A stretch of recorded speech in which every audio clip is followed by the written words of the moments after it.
Hey everyone, you're right here. I just want to give a quick little disclaimer. Since this is our very first episode, you're going to notice that it's going to be very raw, very unpolished, and those are things that we will definitely fix in future episodes. We are still in that process of trying to find our formula, and we're going to address any teething problems we have going forward. I also wanted to give a little notice to our Twitter handle. At the time of the recording, I hastily created a Twitter account and didn't see the actual account name before I announced it on the podcast. I just wanted to fix that. The real handle is actually going to be at dogfightpod, and that's going to be on Twitter. But I really hope you guys enjoy this episode, and please let us know what you guys think about it and what we can do to fix it, and any further topics you want to hear. So thank you, and hope you guys enjoy it.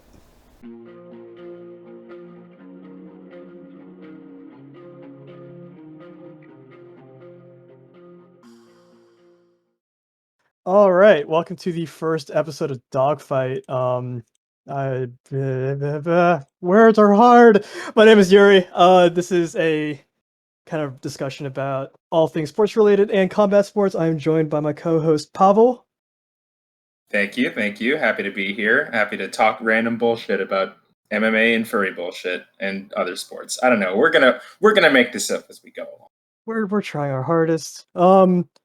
But I've noticed that like in the community there is a lack of combat sports related topics and interest, and I just kind of want to bridge that gap and try to find the middle ground between the two and see why people aren't drawn to it or are drawn to it.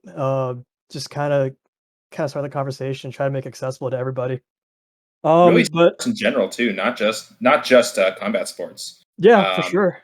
in fact, a lot of the furry experience of combat sports seems to just kind of be an art and not really like sometimes they'll make characters that like I have a friend who he makes a lot of characters who are boxers.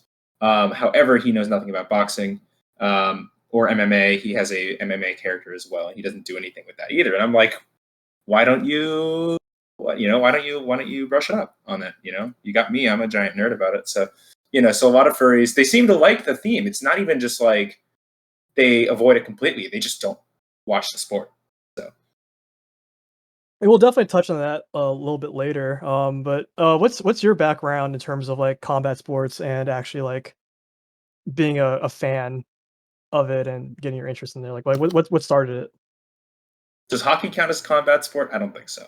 So really, on if we're counting like it realistically, I'm a pretty recent MMA fan. I got into MMA right during COVID, during quarantine, when the UFC was the only sport other than Korean baseball that was on, and I needed some sort of sports to entertain me as I was dying of boredom.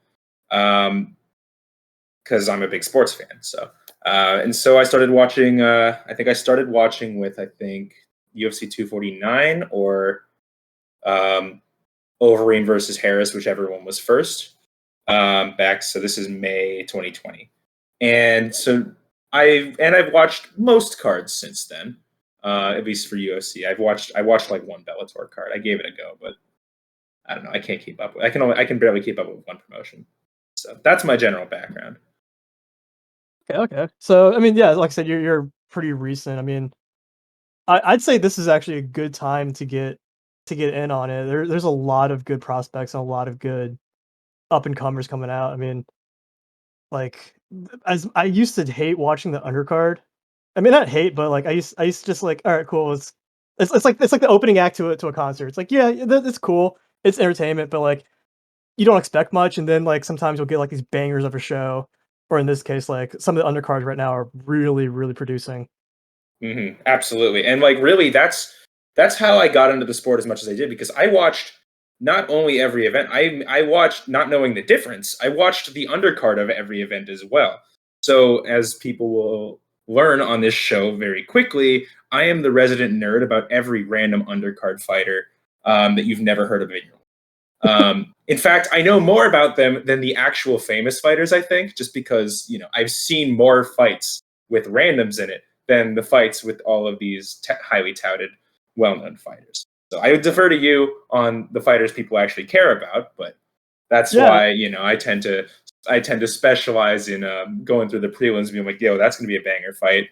Um, Now there's like a couple people I still know, but like the fact that I know um, most of the fighters on any prelim card, at least somewhat, is as concerning as it is interesting.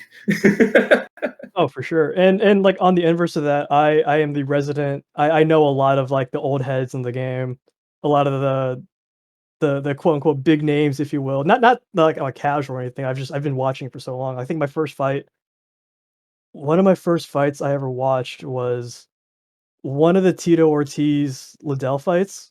Oh wow, that's ages ago. But like Okay. that was like in passing, like because I would always like hang out at my uncle's house, Mhm. and they were giant like UFC fans, and so I would like be like, be bopping around the living room, whatever. And it's like, oh, cool, people fighting each other, whatever.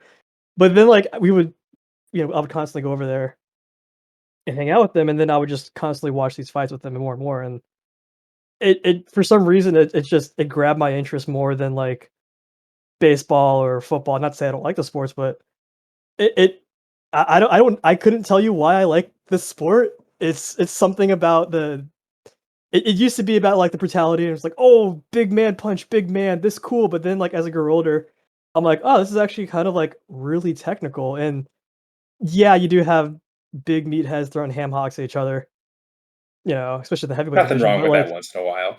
oh, yeah, for sure, but then I was like, "Wow, these guys they're actually, like" there's a thought process behind this, and being able to, like, download information at lightning pace to set up a punch or to set up a takedown. I'm like, this is there's different levels to this that I wasn't aware of as a kid, but now as I'm older, I'm like, oh, this is like really, really high level. Right. Like you look at a fight, the perfect example of a fight that shows the difference between between those kind of like perspectives is if you remember Whitaker versus Till from ages ago. I'll Good have to rewatch fight, that one. very very low event fight, but it was so technical that it was still exciting. And So that I think that's what separates a lot of the casual heads from like the actual martial arts fans because like the casuals would be like, oh, nothing's happening. This is a boring fight. They're not even striking. But like the people who actually either like practice it or are just like really into martial arts are just like soaking up knowledge and just like, all right, so he's like dropping his hand a little bit, but he's gonna set up like a right hook or something like that. And like right, casuals would never pick that up. Like exactly, it's exactly. just something that's like completely high level that you would have to know the game or you would have to be around for a long time to know about these reads and things like that. Yeah, definitely, Um, definitely. I do have one more interesting anecdote based on my background in combat sports because I did remember I did watch pro wrestling, like not I mean WWE a little bit, but mostly other like stuff like NJPW. And when people asked me back then, "Oh, do you watch MMA?" I'm like, nah, that's too brutal for me. It's too real for me. And so now I find it funny that I've gone the other way. Now I'm like, I go back sometimes and I peek my head in and see what's going on there, and I'm like, ah, yes, it's all. I can really see how fake this is now that I know I think a great what's example real. of that is when there was like a month or two back, there wasn't a card happening, so me and Pavel ended up just watching what was it, WrestleMania? WrestleMania, yeah. And my brain was just melting the entire time, and he can attest to this because I'm just like, "Oh, this isn't real combat, and it hurts my brain." And I'm just They like, "It's for put the entertainment value." submissions in huge air quotes on their opponents, I'm like, "It's for and the entertainment value. It's for the entertainment value. It's for the entertainment value." But oh, I couldn't turn like that switch off in my brain, and like no, absolutely. a little bit of my background too is that I practice jujitsu. I'm a blue belt going on my almost my second year of being a blue belt because I hit that plateau. But the entire time it's like, "Oh, why would you do that? Oh, stop, please!" And it was hurting me. That's the one thing. Like looking back, it's like all the stuff that I used to be able to convince myself looked convincing. Now no longer does. So yeah, it's definitely been a change of perspective on it. It's still fun. I'll still dip my Oh, head in and it's follow fun. Like SmackDown. But yeah, I'll watch like the highlights for like WrestleMania. I just have a good laugh about this. I'm like, man, this is so stupid, but it's fun. And I think it's like it's like watching like a Michael Bay movie. You don't go for like the intricate plot or the character development. You go for the explosions and the rock'em sock'em robots. absolutely, absolutely. Like, it's just one of those you turn your brain off and have fun with it. But because I'm just the burden of knowledge, I have a hard time doing that. But For sure, absolutely. Yeah, I'm no, and I working don't on blame you it. for that. Yep. It's okay. You're not really missing much right now. Although things might be getting better in wrestling. I haven't been following too much, but I do read the news. I don't know. That's off topic. Let's move on. Hey, I'm just there for Brock Lesnar, man. Yep. I'm just there for He's a the jacked white man. boy. Everybody has to deal with him. Just a jacked white boy. I'm like, oh, I fucking love you, Brock. Roid smash. But we had kind of changing gears a bit. We had what I thought was going to be a pretty mid card going into it. I mean, like we had a couple of like some decent names in there. Pretty mid is extremely generous. I was going and dumping on that card saying it was complete trash. Oh, in our group chat, Pavel was just like, oh, because you just came back from like essentially like a world trip, essentially, like right? Yeah, a long ass trip. Yeah, this world is my vacation. first card back. It was like, oh, I'm coming back to Santos versus Hill. Oh, whatever. I'm missing it's a UFC card. London too. What a banger card! And look at that. Oh It man, was how the totally tables have reversed. turned on that one. Yeah, I can't believe that. What a crazy sport we watch, you know. But we went 10 for 10 on finishes in this card, and I think this is the second card that's ever happened. Yep, second card we've ever had an 100% finish rate during the modern era. There were some really, really old. I think the next most recent, I think, was UFC 40. It was the Tough 5 finale. Was the next most recent, which is ages ago.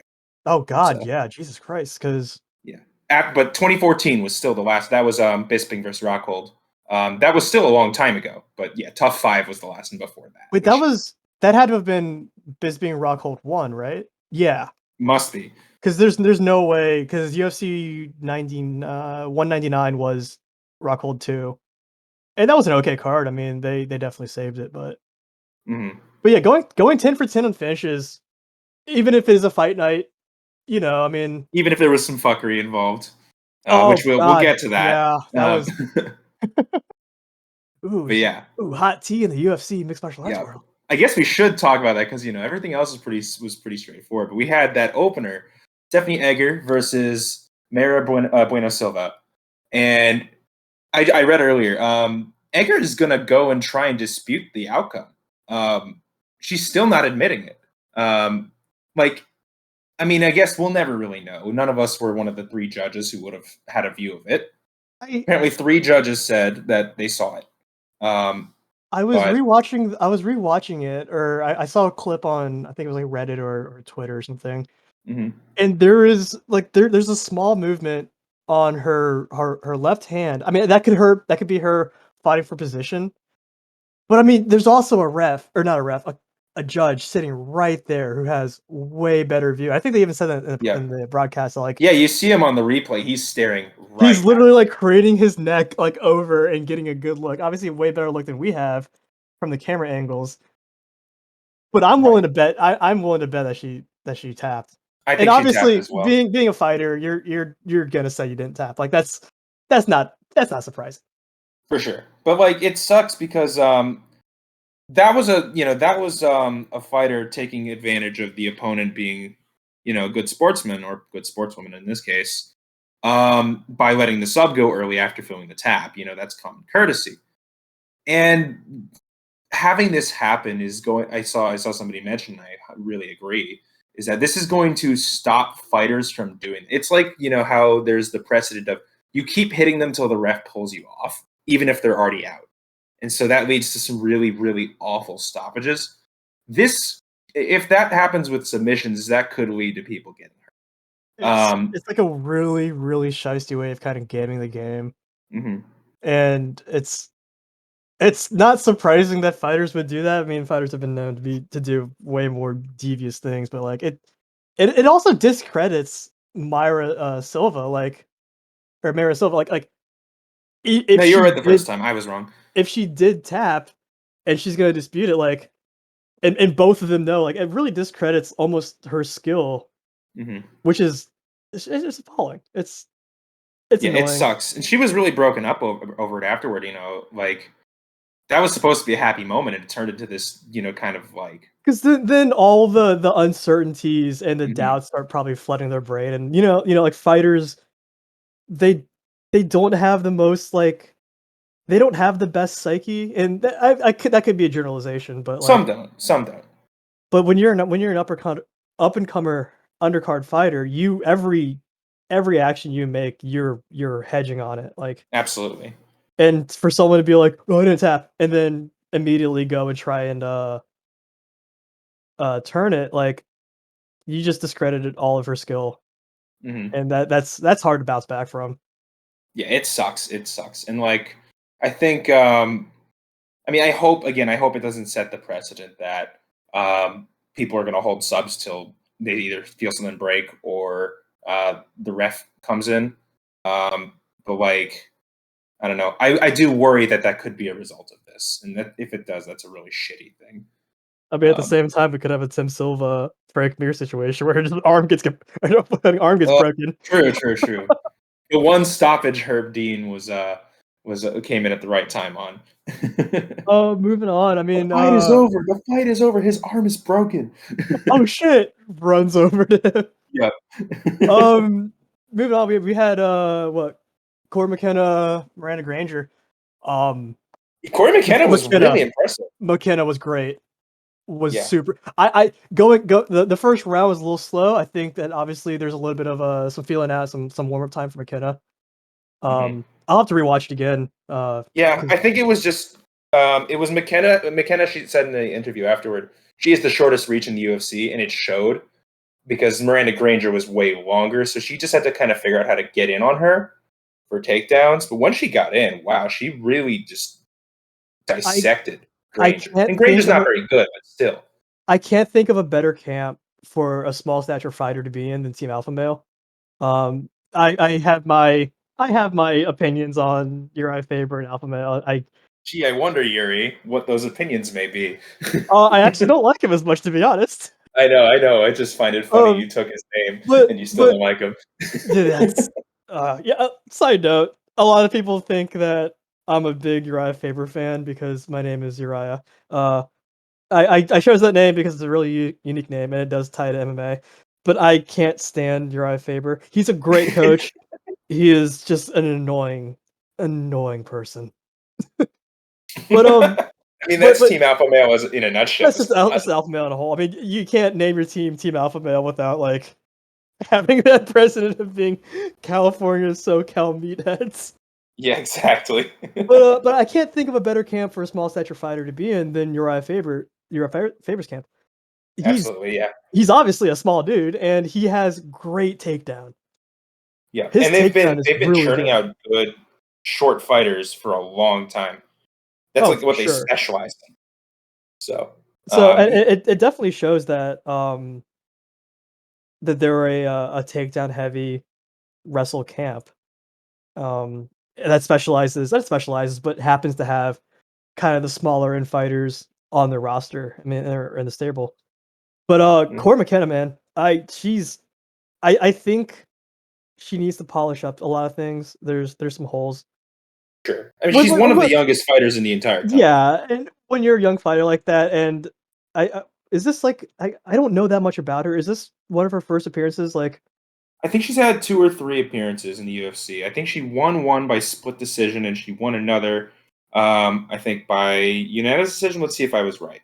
Um, yes, she won by decision. No, she won by decision, and she lost one by decision. yeah, that's Um, not bad. I mean, she beat Kay Hansen, who's terrible and has been cut, and she beat Elise Reed, who's terrible and has not been cut yet.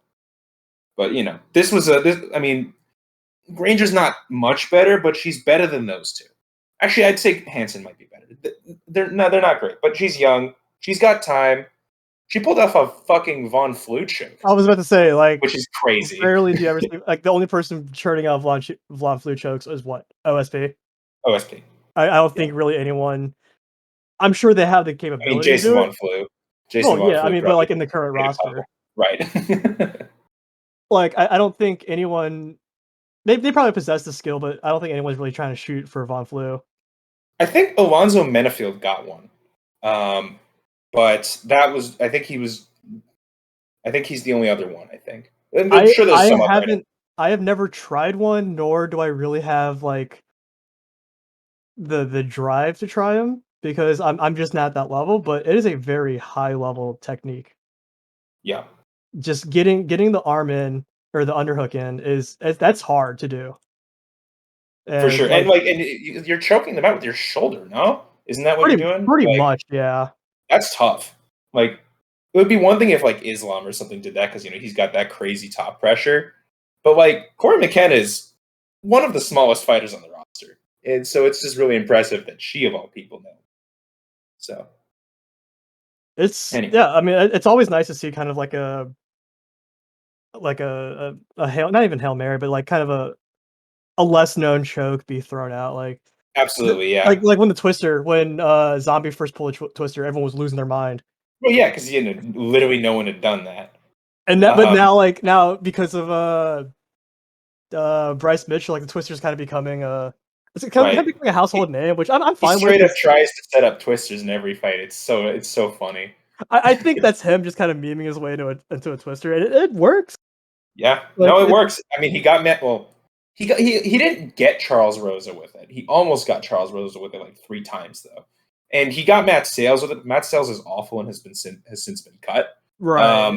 But it's still a tough sub to do. So I do respect Bryce Mitchell's ability quite a lot. I just If respect not some anybody of his who politics. throws kind of unorthodox or lands unorthodox submissions because they're always fun to watch, and it always like in the back of my mind, it always like makes me have to like go and like research it again. I'm like, oh, that's not like a standard triangle. Oh, it's a Yeah, block blue. Okay. yeah. Like one of those crazy like one-off subs to digress from the card a little bit was when Jessica Andrade hit that standing Oh, arm that's standing triangle arm triangle. on Amanda Lemos, which was just absurd. I could not believe that when that happened. I don't Um, think I don't think Jessica knew what was happening in the moment. Like I think she just happened to find her way into an arm triangle. It's like, all right, I could take this down. yeah, Oh, she's just standing there. Okay, yeah. she's not really fighting. Oh, it just I'll locks it just in. yeah, exactly. I'll just keep going, I guess. I mean, I think I said it at the time. If there was one lady in the UFC, I would think would do that and would have the strength to do that just from squeezing like that, it would be Andrade. So Oh yeah, for sure. yeah, yeah. Who was next on the We card? had a couple. Not well. I was going to lump these two together, but then I realized which one was the second one. So let's touch quickly on Brian Battle and Takashi Sato before we get to the Sam Alvey fight, Everyone's which favorite fighter, Sam Alvey. Yeah. right, the most likable fighter in the UFC according to ESPN, Sam Alvey. Yeah, but Brian Battle, we No, were we Brian were Battle. That talking was before the fight. He looked awful, like a skeleton on the scales, and we're like, oh man, maybe he's gonna have a tough time. Nope, he absolutely gadooshed Sato. he looked loose. He looked a lot looser than I thought he was going to be walking into the octagon. Like he looked really good, and Yeah, he rehydrated. Like his rehydration plan is amazing. And yeah, no, this is an era where you can't do IV rehydrating. So I don't know what he did if he was just pounding those Pedialytes in the back room or something, but he looked really good coming in compared to his initial weigh-in. yeah, no, like, so if he's able to cut, consistently to that weight, he's huge for the weight class. He really could do. I feel like he could kind of be in the Kevin Holland mold a little bit. As kind of strikers, long, lanky, large strikers in welterweight. So we'll see how he does. He's definitely got some time to round out. I But yeah, would poor Sato. wonder. I think he's gonna get cut though. I do wonder how Battle would fare in the middleweight, and I feel like he's probably fought in middleweight before. Obviously, Yeah, he did not in tough the middleweight. was he middleweight? So that's what I thought. Yeah. But with the current roster, I wonder how he would actually fare in the division. I mean, that division is very strike heavy, Hmm. but everything that I saw last night or 2 nights ago, whatever, it looks like he could hold his own. I mean, Yeah. he was getting. It's hard to say because it was such a He, short fight. I mean, it was what like and he's 45 fighting a much seconds. lower level of competition right now. No offense to Sato. He's not that bad. He just he's clearly struggling and probably needs to get cut at this point. I have a list of like fighters that I want to keep my eye on and it mainly stems just from my lack of knowledge in undercard. But Brian Battle, he's a fun dude. He definitely doesn't like take this game, or he doesn't take himself seriously. And there's a lot of like self-deprecation involved, and he's in it for fun. If you ever watch his interviews, he's fucking hilarious. Yeah, he seems like a really cool dude. So I'm definitely gonna keep an eye on him. Of course, I got a lot of undercard fighters to keep an eye on, but I think he can. I think he can climb the card in time. He's got plenty of time to do so. So we'll keep an eye on him. Um, So then we got to no, but real quick, like he called yeah. out somebody. Oh yeah, he called out. Didn't he call out? No, that was later. He called out someone spicy. I don't remember who. But he made a couple calls. Oh, he called out Brian Barberena for spelling his name wrong, even though they spell it the same way. And he called out somebody before that as well. I don't remember who it was. Oh, it was Ian Gary. He said Ian Gary was. That would actually be a banger of a fight. They won't give him Gary. They're trying to shelter him and make him a new McGregor. I could see them giving him Barberena. Maybe not the next fight, but maybe if he wins another fight, then I could see them giving him Barberena as kind of I feel like Barberena is too high. Not to discredit like Brian Battle or anything, but I feel like Barberena is too high class right now. He starched a arguably out of prime Robbie Lawler, but he also took fucking Matt Brown to decision. That's hard to do. A decision that I thought he lost. I thought he lost too. And say what you want about, that, if I remember correctly, that Columbus card had a lot of. It was Columbus. Yep. Had a lot of shiesty judging too. Mm-hmm. But I mean, he's already fighting Matt Brown and Robbie Lawler. I don't think he would ever want to fight down. Right. Exactly. That's too low. And again, not to discredit Brian Battle, but that's too low class and low level for Barberena. I think you're right. Yeah. So they would have to give him Gary or someone. Yeah. He does tend to get into a slugfest with anybody he fights, so it could be. I think it'd still be a good fight. But I think you're right. I think Battle needs maybe a fight or two more before he gets Barberena. Also, there's no possible situation I see where Brian Battle walks out of that fight alive against Barberena. Yeah, he probably gets his face punched off. Barberena has really good knockout power. He's got a lot of power in those hands. Like that he does. He, again, I hate saying this because I love Robbie Lawler so much, but he put Lawler on skates multiple times, and like, damn, that's at one point in time, that was hard to do. And again, I keep saying this.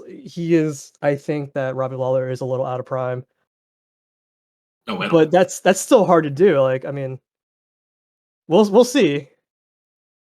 Barberena is also one of the fighters I've been keeping an eye on. He's just a fun dude.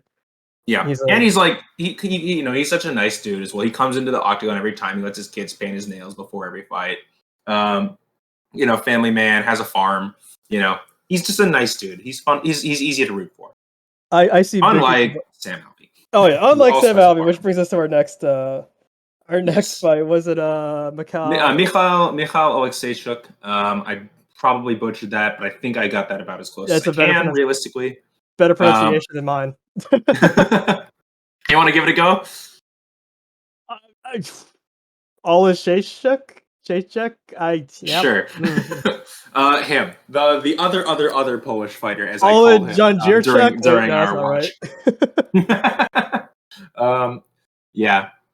The one with the hardest name to pronounce out of all the Polish fighters. Actually, Jędrzejczyk is hard too. So completely starches Sam Alvey, which was fun to watch. I mean, yeah, no surprise there. Sam, even getting past my dislike for him, Alvey needs to retire. He's getting rid of personal opinions and out of the octagon stuff out of the way. Get all that stuff out of the way. Sam, statistically and on paper, Sam needs to retire. And by the eye test, he looked awful. This is what, his 9th loss in a row? He had a draw in there.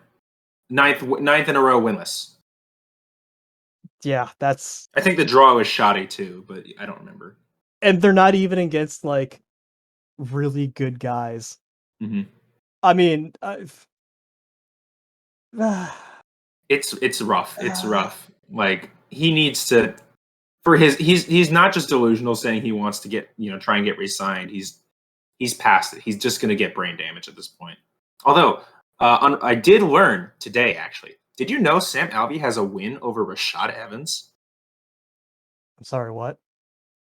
He has a win over Rashad Evans at welterweight, I think. Hold on, let me look this up. It was Or a maybe split decision. What?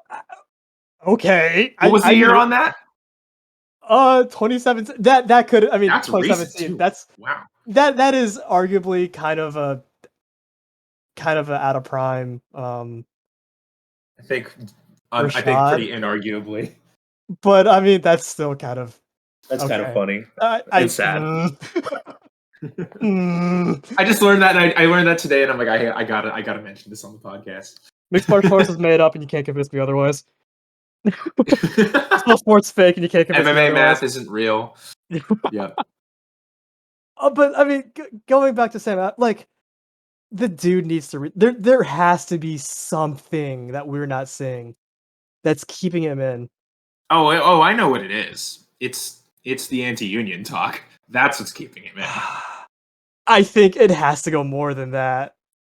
And he's a company guy. He takes plenty of short notice fights too. He's basically Dana's favorite. The archetype of what Dana wants in a fighter. Fights for absolute peanuts, doesn't complain, and campaigns against getting paid more. I'm just gonna say it right now. Sam Alvey has like he's got like dick pics of fucking Dana White somewhere. that he's just itching to release, and Dana's like, "Oh, well, do your contract, but don't release those." If he gets re-signed again, I think I might believe you on that. I said this off air. Better fighters, okay, not better, but promising fighters have been cut for a lot less than this. Yeah, for sure. And they will continue to be cut for less. It was almost like Jeremy Stevens, except Jeremy Stevens was a little bit less unlikable. I would trade 10 Jeremy Stevens for one Sam Alvey. For sure. I agree. And honestly, I'm surprised. I would be surprised if he doesn't stick around, if Alvey does stick around, because Matt Schnell, who I used to like, has stepped into the anti-union role. So he doesn't even have that going for him anymore. Oh, I saw Matt Schnell was talking about some anti-union stuff. Yeah. Great fight. He had an amazing fight against Sumo Darji, don't get me wrong. Which, oh god, Sue's name is so mispronounced. But I'll say it the way the UFC commentators say it. It's easier. But yeah. So I don't know. Well, Sam Alvey, hopefully we never see Sam Alvey again for his sake and ours. Yeah. So after that, we had real quick. The UFC roster watch bot on Twitter, they just announced like who got cut and their additions and whatnot. Oh, okay. Guess who didn't make the list? You can't be serious. Is Alvey still? According to this bot, and I tend to actually believe this bot. It's from what I've seen, it tends to be pretty true. Alvey's still in the roster. Oh my goodness, who got cut? Danny Chavez and Ramazan Ameev. Ameev is boring. And Alan Patrick. Patrick is terrible.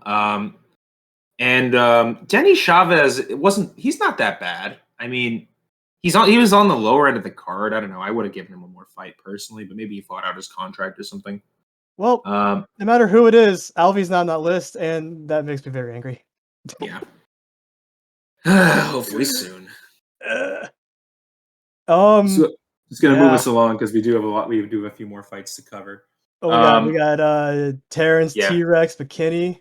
Yeah, this fight I think was probably. I mean, the odds bore out this story as well, but it was probably the easiest fight on the entire card to pick. You knew it was going to be McKinney with the knockout in round one, except it wasn't by knockout. He subbed him instead this time. It was surprisingly not. I think a lot of people don't realize that McKinney has really good jiu-jitsu. Yeah, no, and he wrestled D2.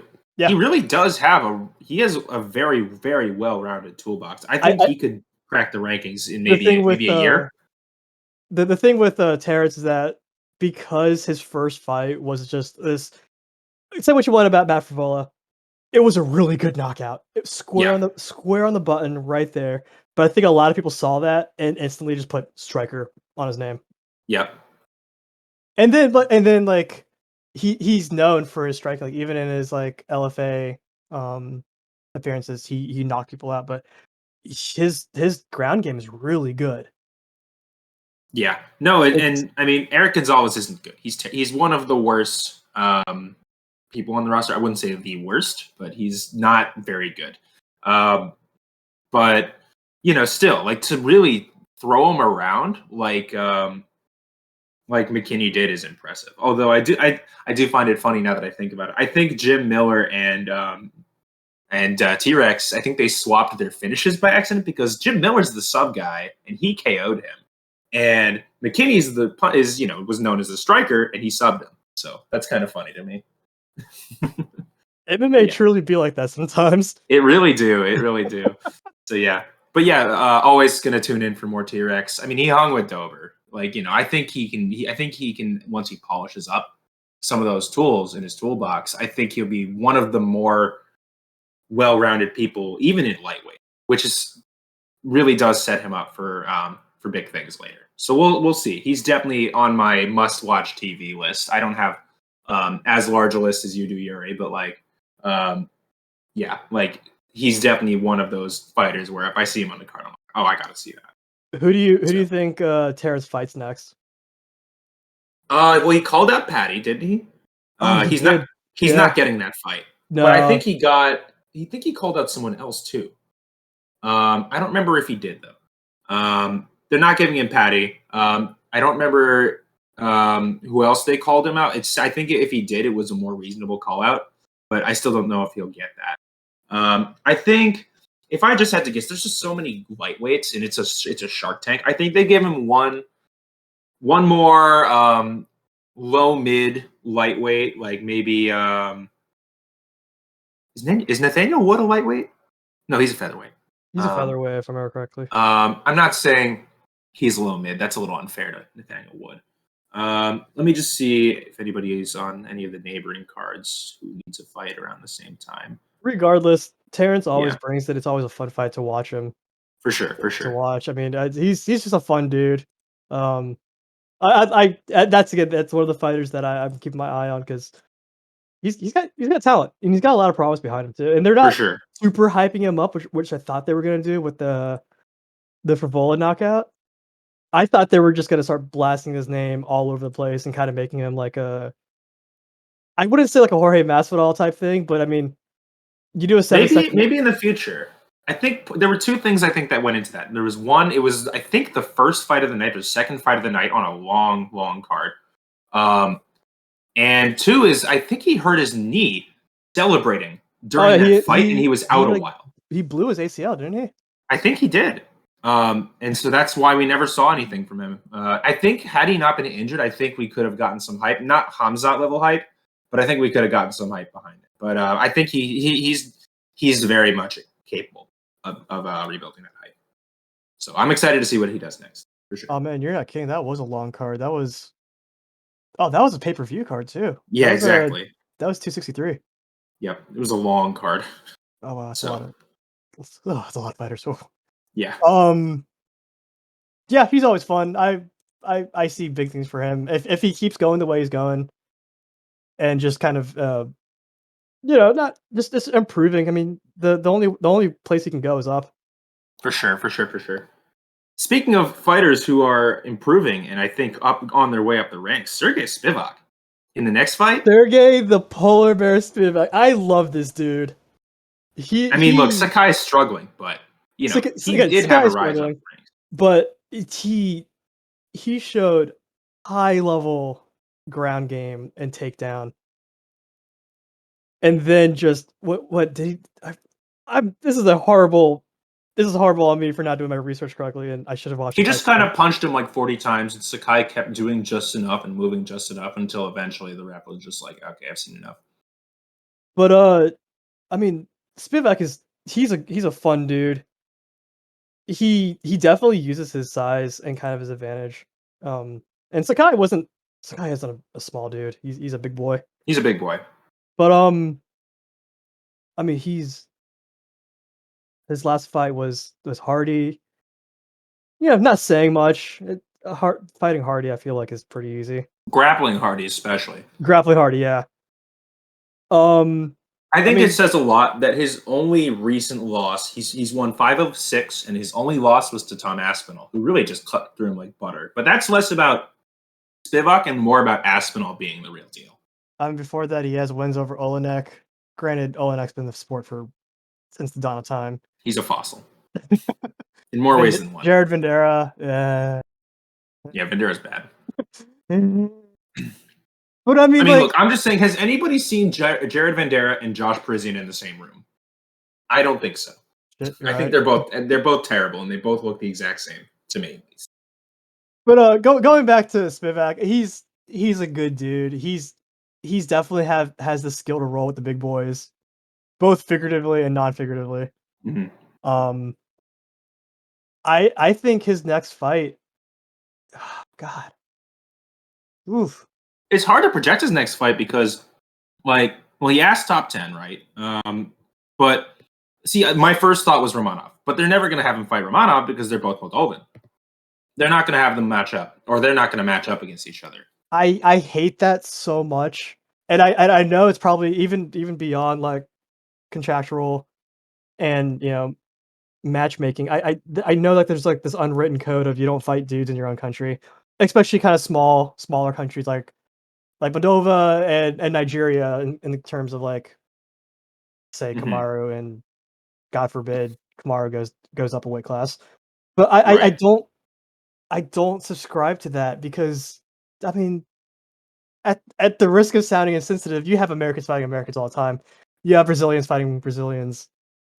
Right. At one point, the Brazilians didn't fight Brazilians, but that was because it was such an up and coming sport, and there was kind of this small sect. Yeah. But now you have Brazilians fighting Brazilians. I mean, I think that whole kind of national brotherhood thing. It does make matchmaking tough. Although, actually, I look at it now and I think both of them. I think it's a little too early to pair them up actually because they're both on their way up. It doesn't really feel fair to kill off one prospect. I think there's actually a good fight for both of them, and because we have at 9 and 10, we have a Jairzinho Rozenstruik and Chris Daukaus. I think pair each of them up with one of those.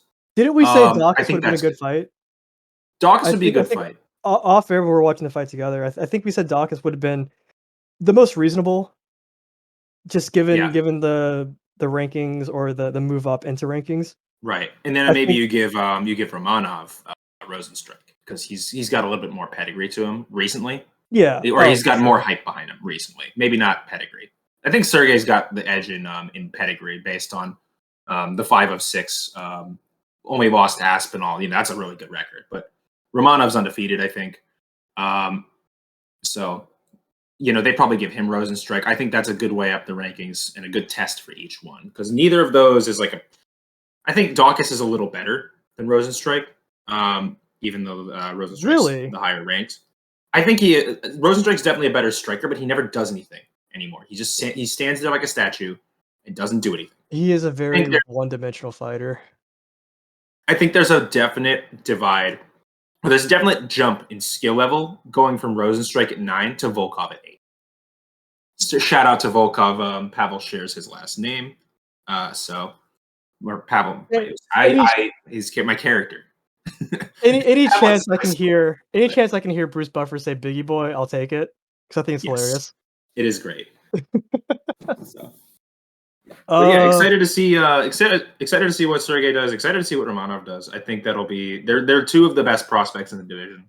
Now that Daukaus has got his reality check, along with Pavlovich. And does Tuivasa count as a prospect anymore? I don't think so. No, because Tuivasa he's fighting Gon. He's beyond prospect. Oh, they matched them up, right? I forgot about that. Yeah, he's on the Paris card, which is going to be pretty fun to watch. We'll cover that card soon.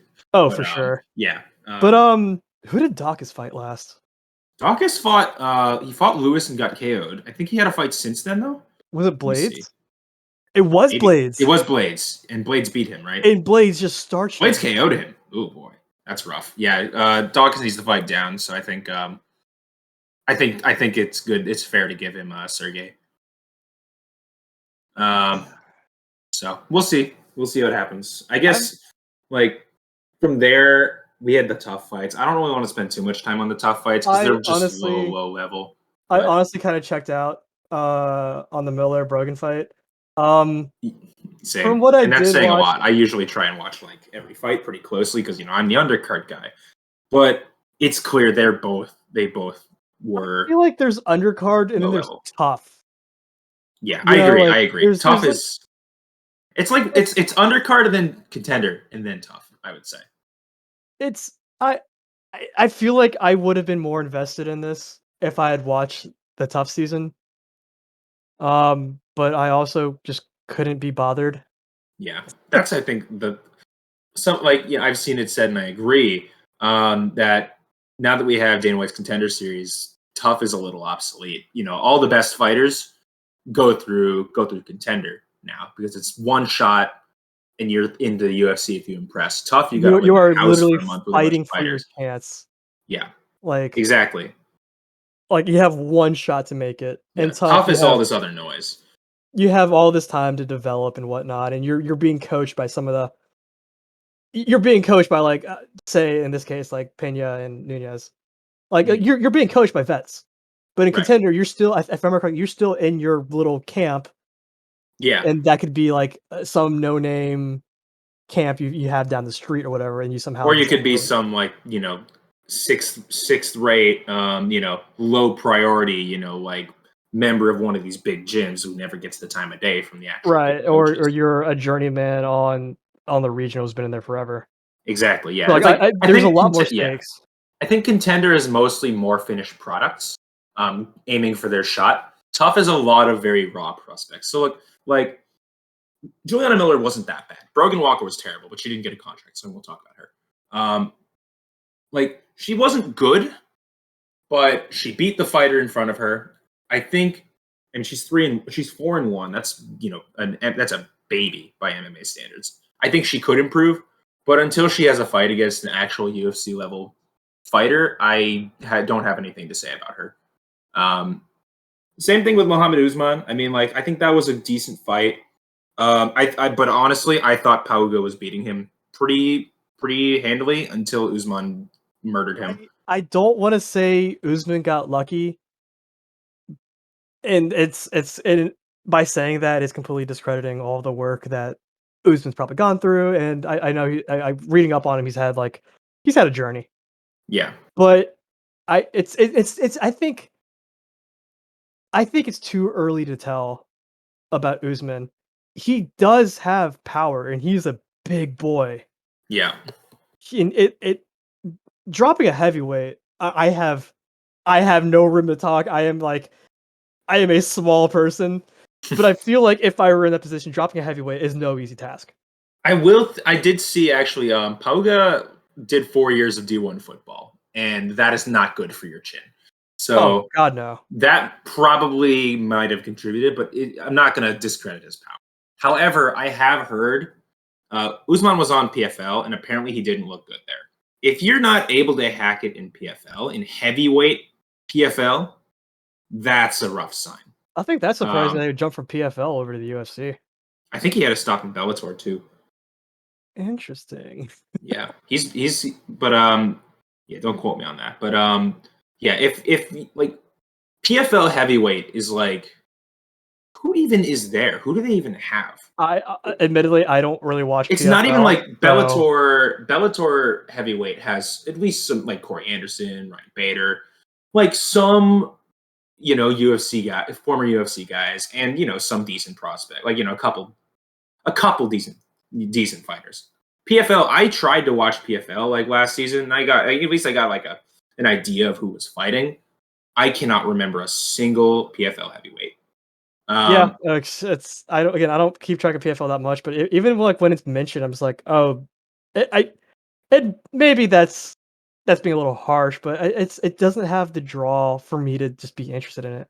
Yeah, it's a combat sport, but I just for some reason I can't be interested in it. I don't know why. It's like Bellator. Like it's I think part of it is that the level isn't there, but also I think as MMA fans or as a UFC fans, we get into a routine. We watch the fights every Saturday, and it's at the same time more or less every time. And we know that more or less the best fighters in the world will be there. I hate to get into blind brand loyalty with UFC because that's what Dana's counting on. That's the reason he's so cheap. You're playing into his game. Exactly. He wants to make the brand of the selling point, not the fighter. So I'm trying to not fall into that. But I think between the format and between the level of competition, it makes it harder for me to get invested in PFL. So we'll see if that holds. I mean, every season I try and watch. We'll see if this season I decide, or next season, I guess, because this season I think is about to wrap up. But yeah, so I don't know. I think I just maybe I just need to start watching Tough and following their journeys and whatnot. But it's like you said, I feel like the Contender is a lot more. It's a more realistic look at up and coming prospects. Yeah, I think that's right. It's a good grounded look at. I dare say actual talent, not to say that they're not talented.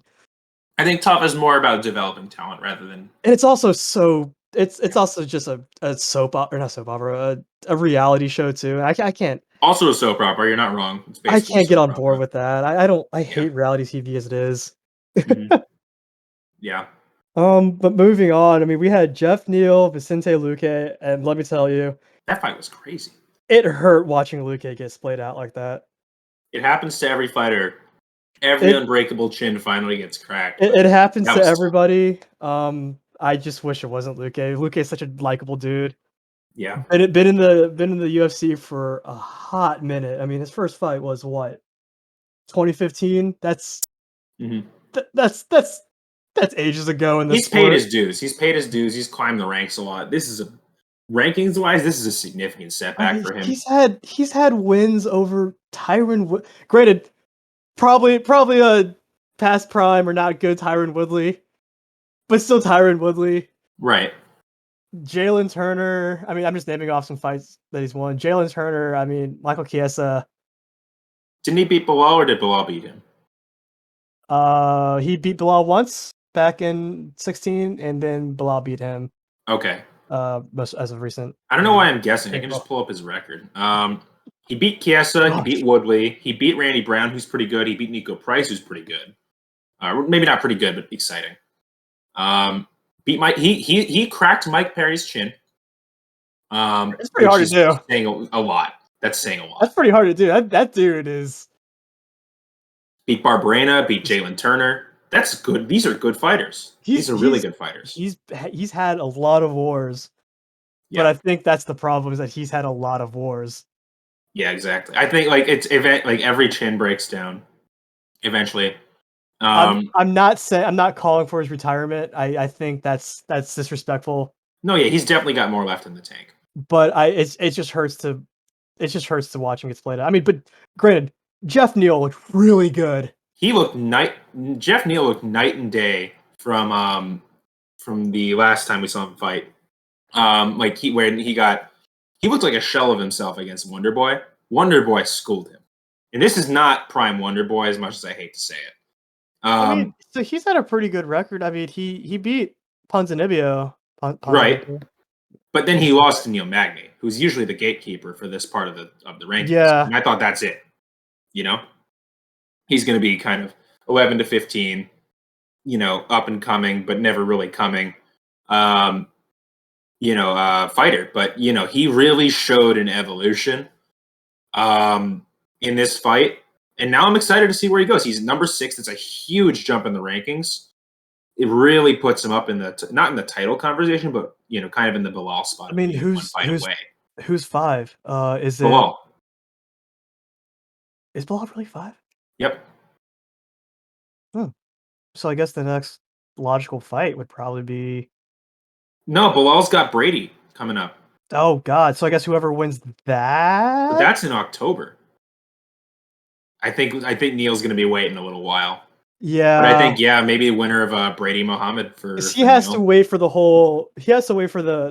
Bilal Brady fight, and then he has to wait for the whole Chimaev Diaz Chimaev Diaz and possibly Burns. and Usman Edwards as well.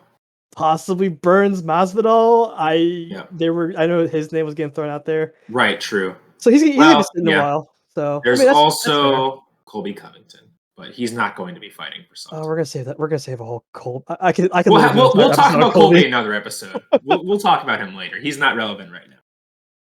Anyways, let's get to the main event and then we can move on. Jamahal Hill. Way better fight than I thought this was going to be. I thought Hill was going to starch him. I think my prediction coming in was round 3 knockout. Yeah, I said round 2, didn't I? Yeah, you said round 2. I said round 2 knockout, and man, was I wrong. Ooh. Yeah, Santos to his credit, he showed fire. Yeah, that goes to show that Santos is I think Santos looked a lot better than I thought he was going to be. Yes, I felt bad afterwards. I was literally like after the call ended, we weren't watching the fight. I was like sitting there, kind of watching like some highlights of Santos from like back in the day, whatever. I'm like, I put some disrespect on Santos's name, which I feel bad for because he looked really good. There were times in that fight where I thought Santos would crack him, or he would have a good little flurry here and there. So completely writing Santos off is my bad. But I mean, Jamahal looked really good.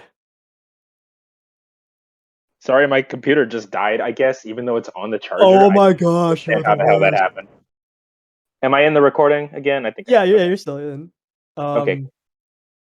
But like I was saying, like I felt bad for kind of writing Thiago off. I mean, he's been through some wars too, and obviously his knees aren't the best, but he looked good.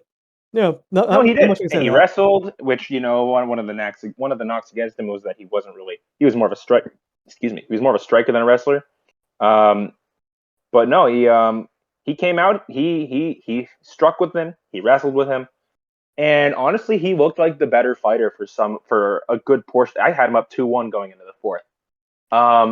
He really looked like kind of a levels to this sort of performance. Now, Jamahal Hill ultimately did pass the test, but not exactly comfortably.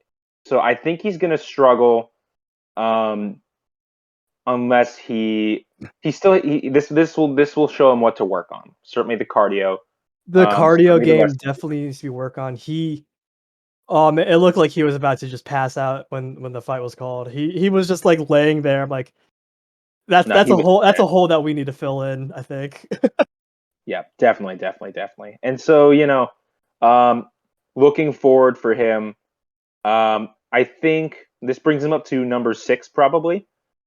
And I would say Smith would be a great fight for him if Smith unfortunately hadn't broken his ankle, and we'll talk plenty about Smith at some point. Because he's a very loved fighter on this podcast. We do enjoy him. Absolutely. But looking one spot up from Smith, Rakic is also hurt. I was say Rakic, yeah. So either they jump, either he fights down, which I don't think he's gonna do. I mean, he could fight Reyes. Oh, that's right, Reyes. He's down. Or he'll be at 8 rather after they move Jamahal up. Honestly, I think even though it's fighting down, I think it's a good test for him. It's a Reyes good test. Is struggling, but he's established. So I think that's about the best fight they can make given the unfortunate situation with Rakic and Smith. So because everybody else is firmly like title picture. Yeah, I mean we're gonna wait a while for. I think if they don't give him Dominick, he's gonna be waiting a while, which I think he's fine with. I mean, he's hungry, but I think he understands the picture. And the light heavyweight division is so weird. It is. We've talked at length about it. it's so weird. But it makes it interesting at the same time. Yeah. So I mean, again, I think Jamahal Hill, not current Jamahal Hill. I think he is championship picture worthy. Not saying he's gonna win, but throwing his name in that conversation. Right. I'm looking over one column in the rankings thing. I kind of see him in a Cannoneer sort of spot. I think title challenger, or maybe like what Özdemir used to be.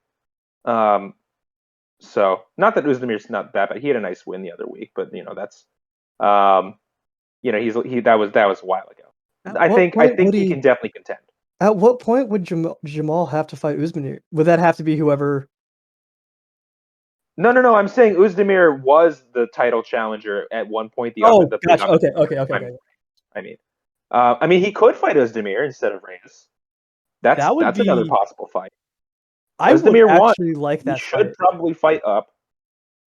Özdemir only wants to fight up. He would never take a fight down. Yeah. No, so we could get that fight. I think realistically, like unless Hill waits a long time, I think Reyes or Özdemir is probably the best bet. Probably Özdemir because Özdemir needs to fight up. Reyes is on a skid, so they'll probably have him fight. I don't know, Krylov.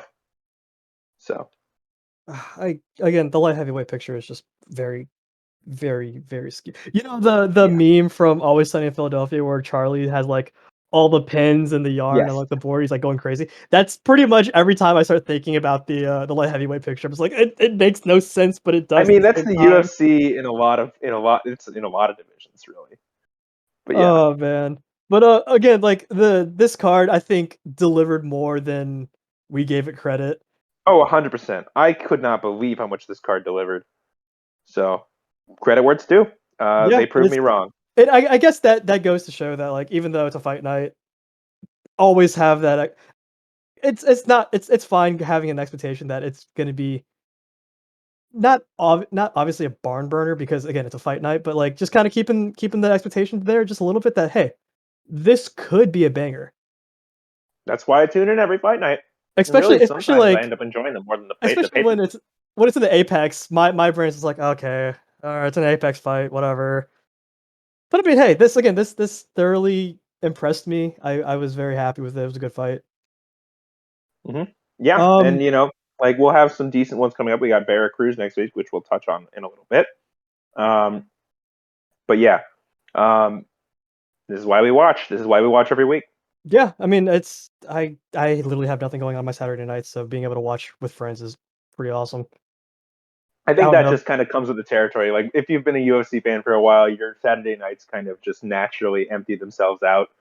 Like I could be doing a million other things, but it also means I have to leave my house, and I really don't want to do that. I work on a Saturday. Yeah, I work Saturday mornings. I'm like, man, I really don't want to do anything else afterwards. Spending my evening in front of my computer watching a fight. Yeah, I'll take that any day. Mm-hmm. Plus, it's for sure.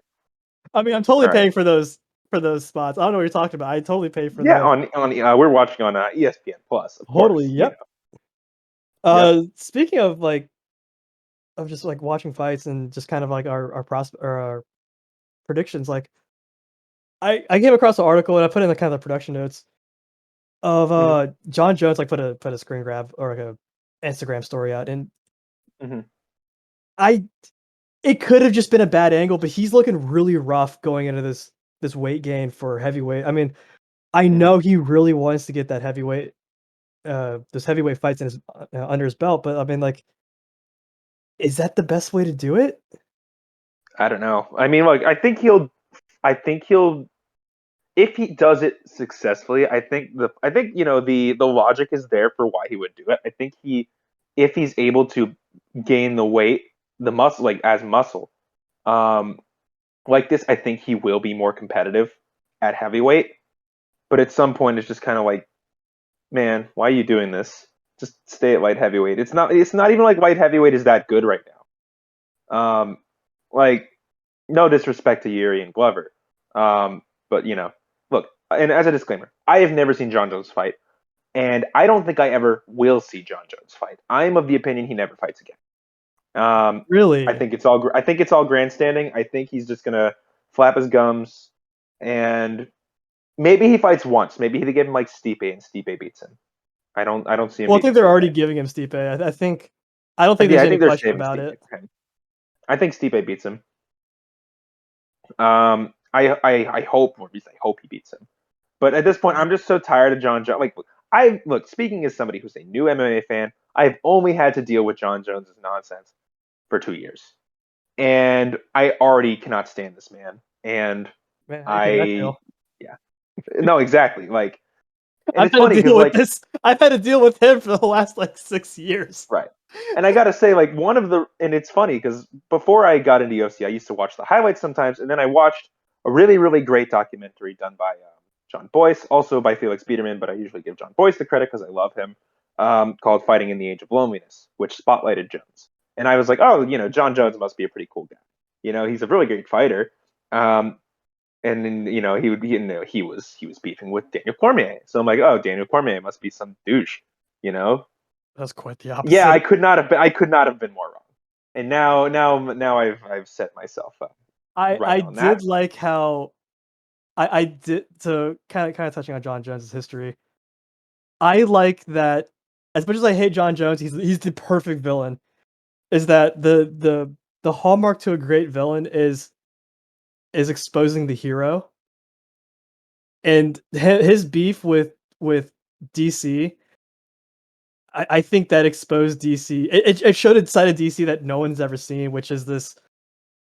I'm not gonna say disrespectful, but DC has teeth. Like, he's not afraid to fire back. But before then, we didn't see that much of him. Like, we saw him obviously trying to like sell a fight here and there. I mean, he disrespected Bader pretty hard, which is really fun. Yeah. But it showed that like DC was. It showed that DC wasn't afraid to bite back, and Mm-hmm. a lot of people's impressions of DC was just like it was almost not shattered, but it chipped away at him a bit.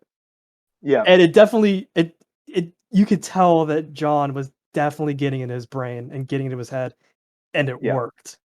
It worked every time, 100% of the time it worked. Mm-hmm. So And yeah, again, credit where it's due. it's the hallmark of a good villain, and regardless if John is actively like stepping into that villain role knowingly or unknowingly, that's only John knows that. Right. But I mean, he makes it very easy to dislike him with his his off season antics. his extracurricular activities. Yeah. Exactly. It's just, I don't know. I still don't think he ever actually fights again. If he does fight, I think they give him Stipe. But I at mean, this point, there's a video more of important, Stipe. yeah, There's a video of Stipe training, or it could have been a little like little just like him kind of shaking off the rust a bit, but yeah, he was hitting the bag. I'm like, well, if they give him Stipe, I'm scared for Stipe. yeah. I mean, I don't know. I mean, honestly, I love Stipe, but honestly, at this point, anything with John Jones, I just don't care. I don't want to see him. I don't want to hear from him. I could not care less. Like, unless he steps in the octagon and actually shows he can fight. Like, I don't care. Like, even with the heavyweight weight gain, he looks terrible right now. But maybe that's just him getting old.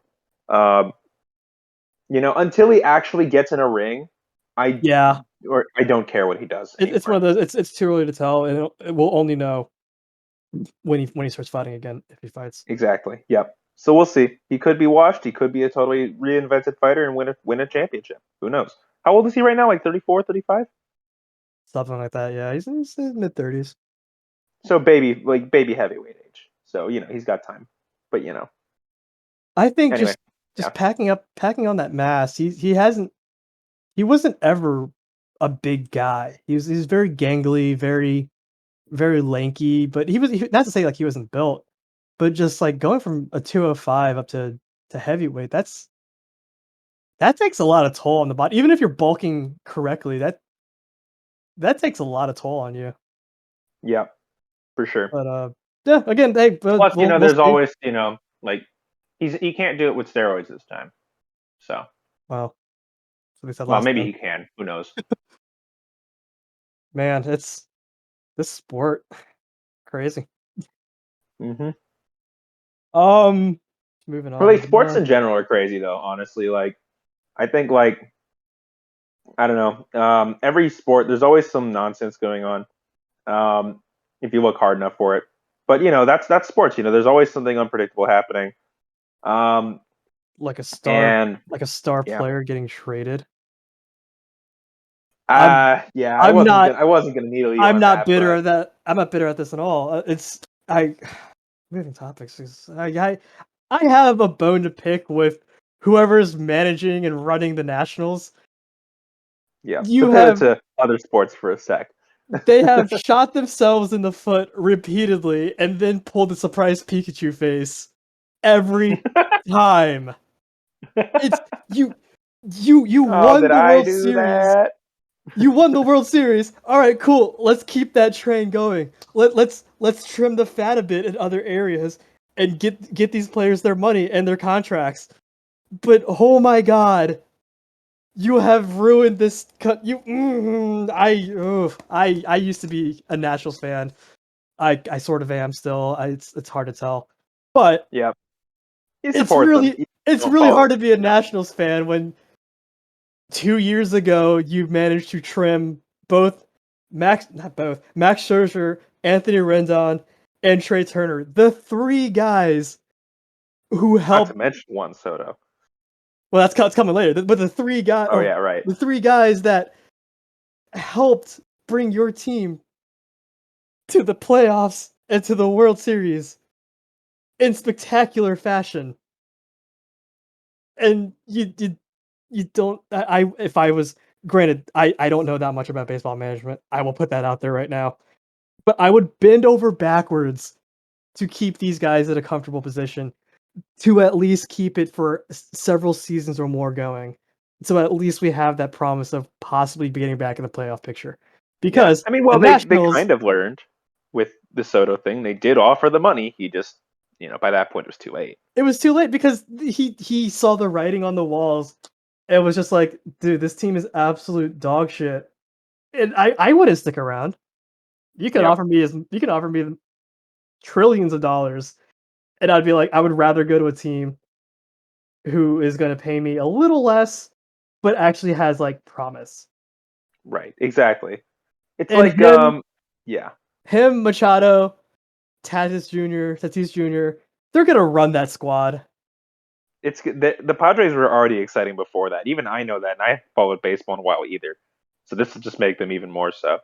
The Plus, only they traded player, Jake Bell with they traded Jake Bell with Soto as well. the only player that I remotely care about now in the Nationals is Victor Robles. Yeah, Robles. He's the only player I really care about. I know for a fact he's sitting there thinking maybe Juan was on something. Yeah, But exactly. again, And like, yeah, DC Sports has always done this. I'm not even going to talk about the Redskins. They're a lost cause at this point. It's no one cares about them. I'm sorry, what the you mean the Washington Commanders? Commanders. It's not DC, Ugh. which I get. I totally It's a get. better name just by virtue of not being a slur, but it's still incredibly uninspired. It's very just half-hearted. Just like, oh, throw up a name. Here we go. Yep. But on that little note, by the way, I love the fact that the Washington Commanders that their name drop ceremony was ruined by a news helicopter flying over FedEx Field.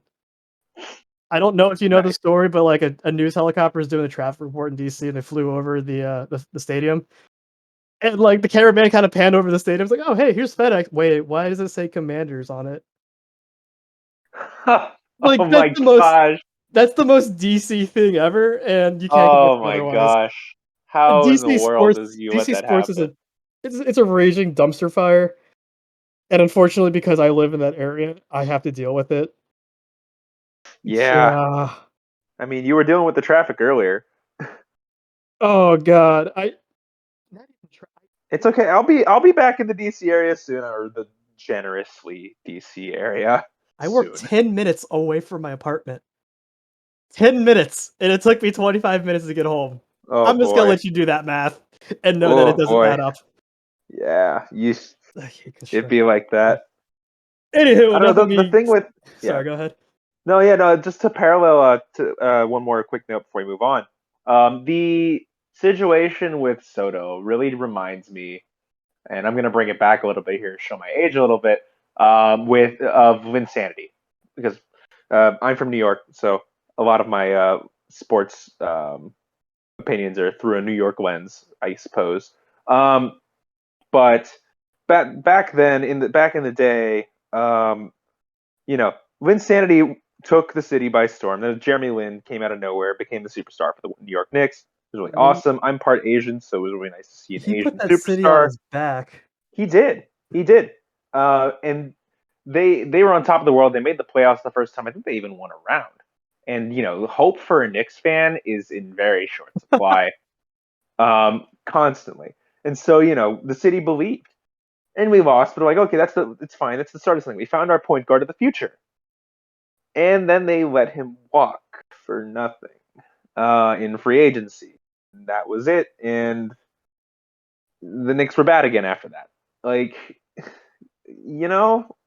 actually, no, that's not true. I think, no, they had one season where they were good after that, and then they were bad again forever. Now I hear they're getting good again, but I don't know. I'll believe it when they win a playoff round. There's obviously like stuff behind the curtains that we're not seeing. This is just from an outsider looking in. That stuff's name was Carmelo Anthony. Oh, I still maintain right. that. Ooh. Now that may be a conspiracy theory, but I don't care. It was definitely Carmelo's fault. Anyway, let's move on. That's ancient history now. Yeah, enough of my soapbox ranting. I'm just gonna go cry on my pillow tonight before I go to bed. Just don't look at the national score before you do. Oh, dude, fucking 13-1. Oh, come on, man. Ugh. Yeah. Anyway. But I mean, like, as someone who watches sports, and this isn't just a potential like sports only podcast. Like, I obviously we're both members of the fur community, and we always want to try to find tie-ins. Again, my whole goal of this podcast is to make it accessible to either those who aren't into sports or those who are kind of into sports, like from a casual standpoint, but like to let them know that, hey, there are other people, like-minded people out there. But I've noticed like in the community, there's this love-hate relationship with sports. Because I can't go into any group chat without just casually saying, I'm gonna go watch the game tonight or whatever, and then it's always met with herder sports ball. Literally every time. And I get it. It's sports. It's given how vast this community is, I would think that there'd be a little bit more sports fans. And maybe there are, and again, maybe they're just kind of hiding and kind of lurking in the shadows. They're out there, but it's definitely finding a needle in a haystack sometimes. Although before I lose this joke, I do want to say there's definitely a joke to be made here about furries and tie-ins. Anyways, there's a lot of sports. I've seen, like, I'm a hockey fan primarily. So I've seen there was like a Telegram group chat of like a few hockey fan furries, but emphasis on a few. Like, that's kind of it. Like, it's really like on Twitter. Sometimes I'll see a couple like pop up here and there, and I'll be like, "Yo, good to see another sports fan." And really, like, it's always hype when you see that. But the reality is that's rare. You don't see that often. And I get it. Furries tend to be more into more technological interests, more kind of nerdy interests. Like, sports isn't really the first thing that comes to mind when you think, of typical furry other interests. I'm always met with like disdain. Not disdain, but I'm always met with like I'm the outsider whenever I talk about sports.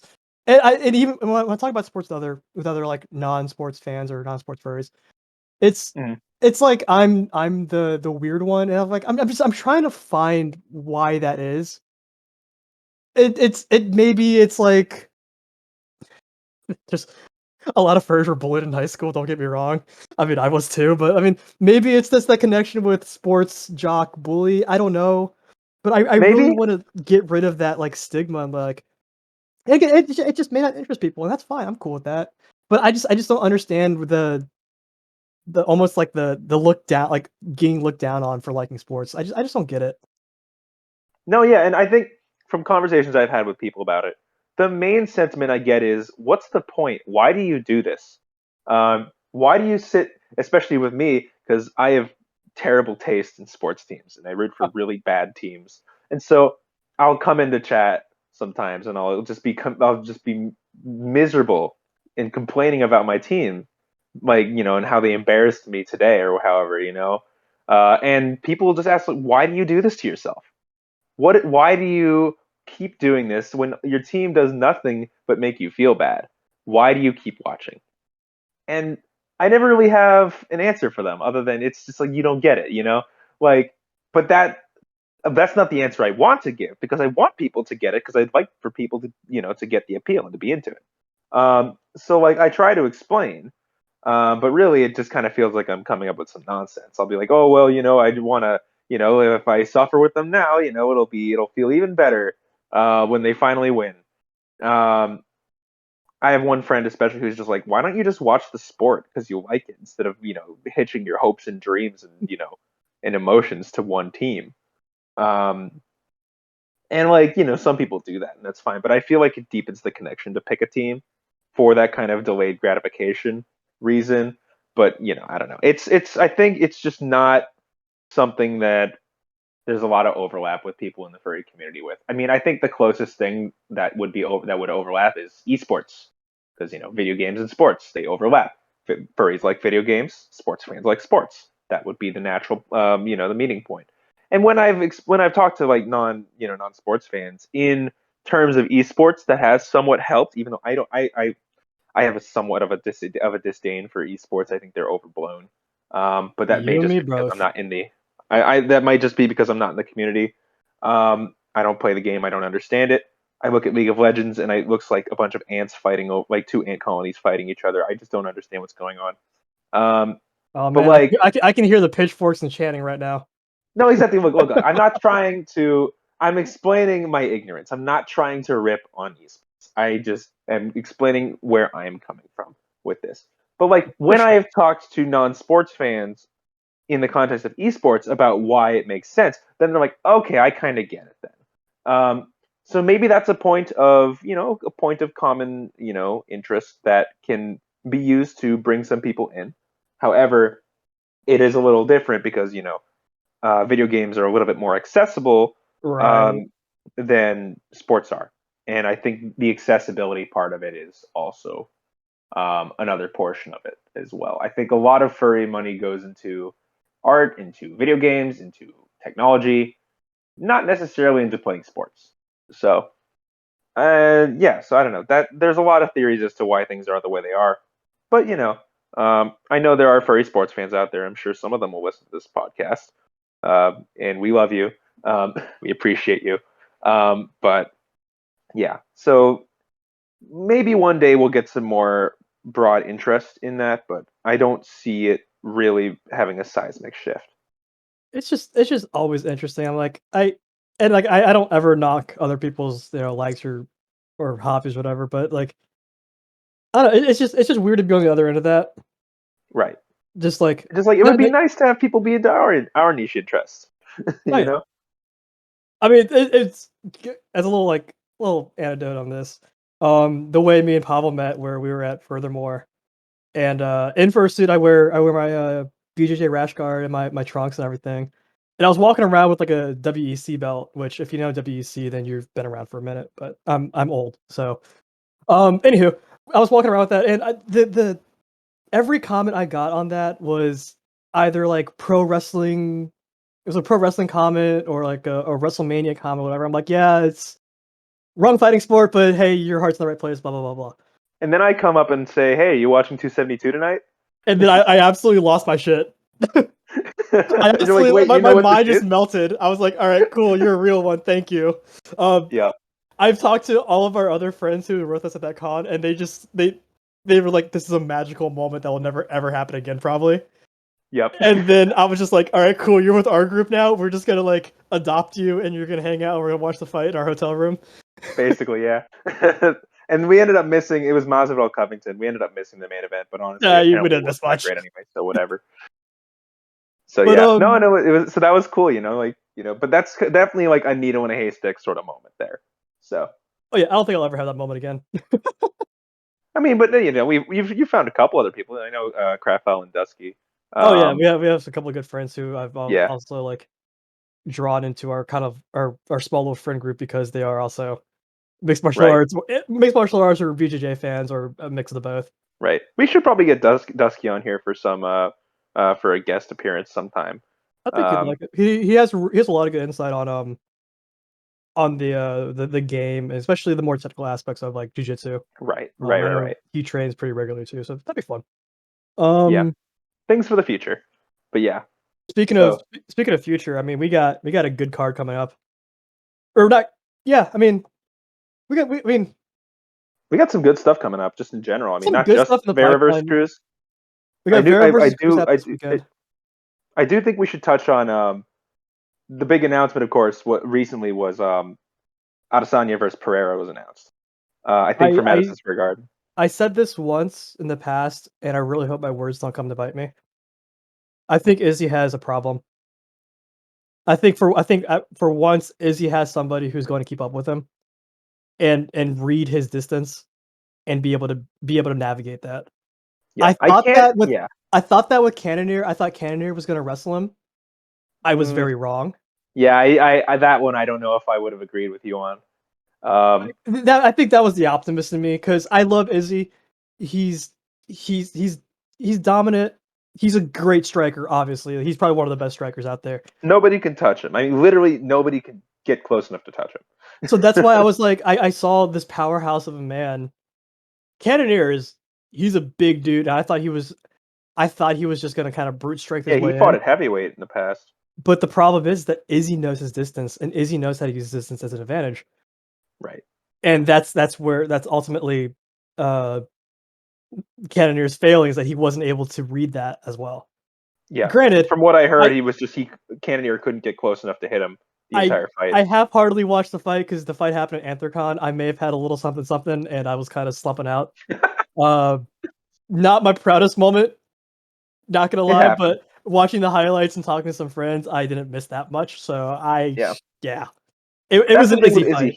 He's very good, but he's very boring these days. Which I'm with you. I think this will finally be a good matchup for him because now I think we can finally have somebody who arguably is a better striker than him and isn't going to just try and wrestle at him. Pereira is going to try to outstrike him. At the very least, it's gonna put Izzy in some very uncomfortable situations that unfamiliar positions that he hasn't been in a very long time, since I want to say his kickboxing days, which was the last time he got knocked out, which was by Pereira. So right, when was the last time Izzy got was really tested by a striker of his caliber? I'm about to look his profile up. Give me a second. Gastelum. Gastelum? I'd say Gastelum put him in a very uncomfortable situation, but I forgot. I did not watch that fight, so I heard it was if you ever get a chance, watch that fight. I think that was the point, and that was very early in Izzy's championship. Was it championship? That was for the interim championship, right? I believe it was. That was when he was really coming to his own. But Gastelum made it very hard for him, and it showed. But I think since that fight, Izzy learned, if I can keep them at distance, I have it in the bag. Because Izzy was kind of Izzy was bulldogging his way in that fight, if I remember correctly, and it put him in waters that he has never been in before. And I think it kind of gave him a flashback of those kickboxing days of, if I play this game the way I am right now, I'm gonna get starched. And Gastelum at that point, he had power. He had a lot of power in his fists, and he just Gastelum. made it. What happened to him?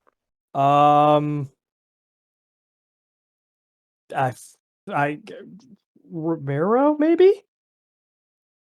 I don't know. I think Romero happened to him, and that would be enough to scare anybody.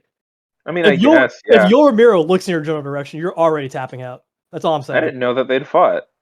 Huh. Maybe I'm wrong. I could be wrong, but I'm going to check that right now. But yeah, I call myself an old head. Nah, no worries.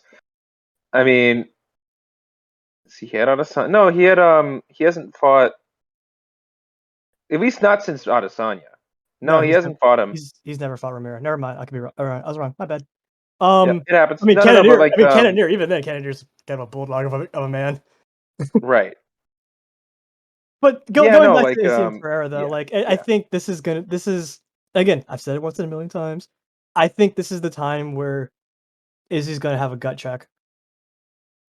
I think so too. I think he's gonna have a harder fight. than he's had. Because I looked through Izzy's profile briefly, and nobody really that impressive stuck out to me as as a striker. I mean, Yeah, I mean, we except for had Whitaker. Whitaker can strike too, but like he's already dealt with Whitaker twice. So, and so it's really like he has not had. I mean, Costa he outstruck Costa badly. Silva was a ghost of himself by then. Ramiro. I Brad mean, Tavares is below his level. Ramiro's Like a wrestler, but he's got striking power. But right, exactly. I don't even want to talk about that fight because that What fight fight? was absolute garbage, and I wish that is the only pay-per-view fight that I've actually paid money for. And since then, I mean, what are you talking about? I paid for all Of the course we pay pay-per-views. money. Yeah, no, No, no, no, no. Of course. straight down for the record. But Right. that fight was very, very bad, and it was a shame because I love Izzy and I love Yo Ramiro mainly because Yo Ramiro's a psycho. He is Not awesome. he's a surprisingly natty psycho. I never got a chance to watch him fight though. Sadly. So He just murdered a dude in Bellator recently, so that was fun. nice. Sounds about Um, right for him. but yeah, again, like kind of going back, it's I'm very hyped for the Pereira fight. I know that these big name cards are always overhyped to death, and mostly they've came through, but there have been some hype fights that have just been meh. But yeah, we'll see. It's we won't know until we actually see them in the octagon together. Yep, basically. And Um, that's a fight where it is in Madison Square Garden. I won't be in New York at the time, but I will be in driving distance from New York. man, So so you briefly like texted me or like were thinking about that. I I'm not gonna lie, I was entertaining the idea of driving up to New York and going to that fight, but I don't know. I mean, yeah, it's probably. I mean, it kind of came down to me for what else did they put on the card, and right now there's literally nothing announced, so there's plenty of time for me to make that choice. I don't, and also tickets are a nightmare to get for UFC events, from what I hear. So Yeah, they're I'm absolute not going to garbage. count on it. Yeah. It would be Anyway, fun though. Like out of all the fights to go to a Madison Square Garden show, that would be a great fight to go. I Even if mean, it it is was an just Izzy like, fight though, yeah, again, so it's the there's always uncertainty of it that all. caveat. But But I think but yeah, speaking of good fights coming up, I mean, we got Cheeto and Cruz coming up. yeah. I love We've got a pretty Cheeto. decent card. I love Cheeto. He's a bulldog of a fighter. Yeah, he Tito's he just fun. he knows when to bring it and how to bring it. So, but then you got Dominick Cruz on the other hand, and He's a Dom, puzzle. man, Always has been. he's a puzzle, but his time is coming to an end. I think his style of fighting in this day and age is it's not. I'm not gonna say archaic, And he's but just been around forever. It's a product of him it's just not being in the game this suited. long. It's not suited for the modern landscape of the UFC. I mean, you granted he did beat Pedro Munoz in his last fight out, which is impressive. So it's not like he's completely out but he of also it. fought Casey Kinney beforehand, and Yeah, he beat Casey Kenny, which is good. Fuck Casey Kenny. Um, but like, and then before that, I think he beat. no, he lost to Cejudo and Garbrandt. Oh wow, that was.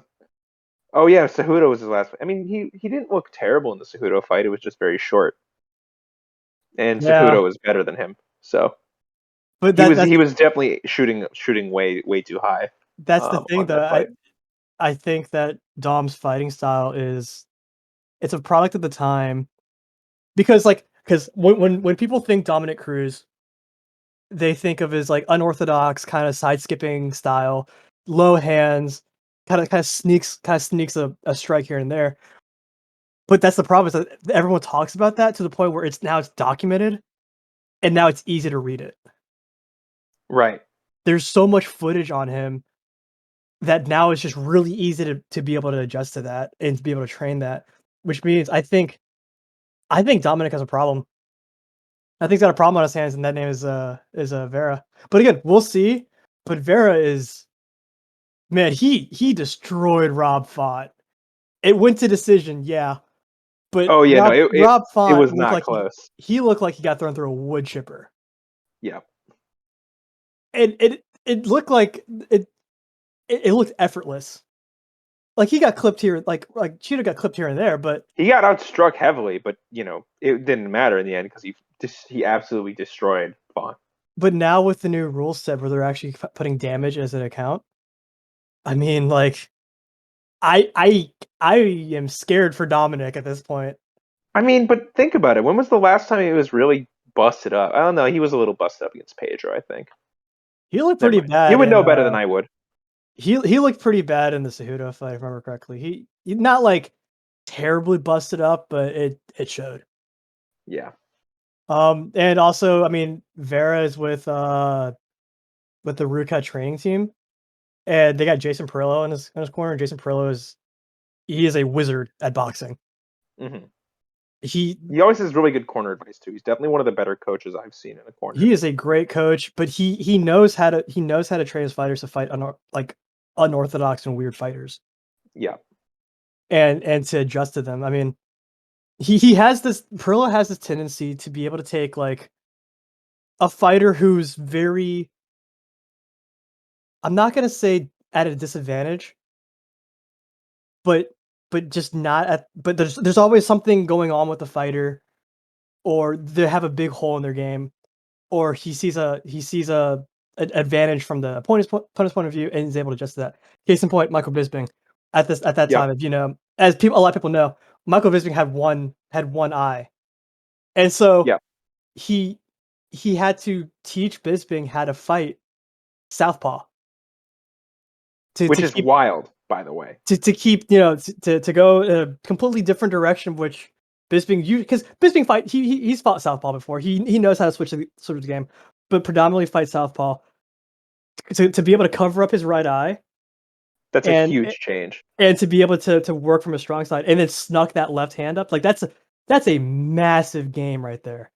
That is a massive like transition, and so he has And this he did it. ability to do that. And I wonder, I would love to be a fly on the wall at the Ruka Training Center right now to see what kind of advice he's giving to Cheeto, because I'm sure it's like wizard advice he's giving him. Probably, yeah. I mean, we'll see some of it in the corner, probably. So we'll see. I think Vera wins. I do think Dom makes it tough. I think it'll probably go to decision. I think I'll give it Vera. Vera by 3-2 or by 4-1. That's my overly specific prediction. That's fair. That's a fair assessment. But yeah, I'll be watching it. I think I get off work at like 2, so it gives me time to nap. I mean, looking at the rest of the card, it's not to say this is a one name card, because it's not total, but there's definitely a drop off. It's definitely like David Onama is exciting. That will be a fun fight. I think Onama wins that by KO. I think he's significantly better than Landwehr. Hauragi, or however you pronounce that name, I hear she's quite good. I don't know anything else about her, but I've heard good things about her. Clark's a nice guy. I don't know who Mirzakhanov is. Clark is going to be a decent. He's from That's Contender. going to be a decent fight. I mean, they threw Clark to the wolves recently. Oh, they're throwing him to the wolves again. He's fighting a Dagestani off Contender, so we'll see. I mean, he fought Ian Kutalaba and Smith. Both scary dudes. Yeah. Kutalaba Smith was his step up moment. Which he didn't take sure. that. But coming back down from that, this should be a better match for him. Although I don't know anything about Mirzakhanov because I don't watch Contender and maybe should. So I can't say anything about that. Calvillo Nunes, that's probably going to be uneventful. Bruno Silva versus Gerald Meerschaert will be a good fight. I think Silva starches him within 2 rounds, because he's very exciting. I like both Bruno Silvas. There's a flyweight one too. All I can think about with Meerschaert is just him getting starched by Hamzat. I think it's going to happen again with Bruno Silva because he's relentless. This is him getting Um, completely starched by Hamza. yeah, What is it like? poor What was that guy, like? poor Like guy. 10 17 seconds or seconds. something? 17. 17 Oh seconds. God. Oh, I mean, Yeah. but Hamza's a scary dude, so Yeah. The hype is real with him at this point, I think. the hype is real. Just a little side note or a little tangent. The hype is real, but I think that I think that a little bit of that hype was derailed a bit at the Gilbert Burns fight because it showed again it like I said with the other fighter, it puts him in an uncomfortable situation. Yeah. Gilbert It showed Burns he's human. Gilbert Burns really, really, really made him uncomfortable. Yeah. And he passed it. It's like Santos versus Hill. He passed the test in the end, but he definitely had to go into deep waters first. Yeah, he needs to work. Like I said, Hamza needs to work on his cardio. Real quick, Hamza Diaz. We'll have plenty of time to talk about that We'll talk later, about but I that. think Yeah, it's going to I be a just can't fucking get. funeral. Pardon my language. I can't. I just can't stop thinking about it. Someone's gonna die. I'm gonna watch it. Yeah. I do want to spotlight one more fight off of the next card. Actually, just scrolling down, I just saw out of the corner of my eye. Ode Osborne versus Tyson Nam. That's a flyweight fight. I Both love fighters, flyweight. I like both. I think that will be a very good fight. I also noticed Yusuf Salal is fighting. The hype on him has kind of fallen off, but in 2020 he was one of my prospects to watch. Like he was on a big win streak, so he should win this fight if he wants to stay in the UFC. But yeah, All of his like fights have been decisions. I know he's kind of a Mm, pillow fisted wrestler, kind of like Colby okay. Light. But he's not bad at it, but he keeps losing very close decisions. Um, he needs to go for it a little more. But the talent, he's very very young. The potential is there. I think he can turn it around. He's fighting, I think, if I remember right, somebody who was a late notice replacement. No, never mind. Tyson He's Tyson debuting. Nam. No, he's fighting Damon Blackshear. Tyson Nam is gonna fight Ode Osborne. I like both those Oh, guys. Osborne. Sorry. Nam is one of those. He's one of those rare flyweights who really has knockout power. His knockout on Zaruk Adashev um, was fantastic. He's kind of struggled since then. He hasn't been too active since then, but I like him as a fighter. He's definitely fighting for. I mean, he beat Jerome Rivera, who's terrible and has since been cut. He lost to Matt Schnell by split decision. And Schnell's quite good. So like, I think he's underranked. He's not ranked, or maybe he is ranked. I don't know. I think he's underrated. I think he can really give Ode Osborne problems. Osborne is kind of like McKinney light. Um, so I think that will be a good fight. He lost to Sergio Pettis. That's I mean, Pettis isn't he Bellator's flyweight champion right now?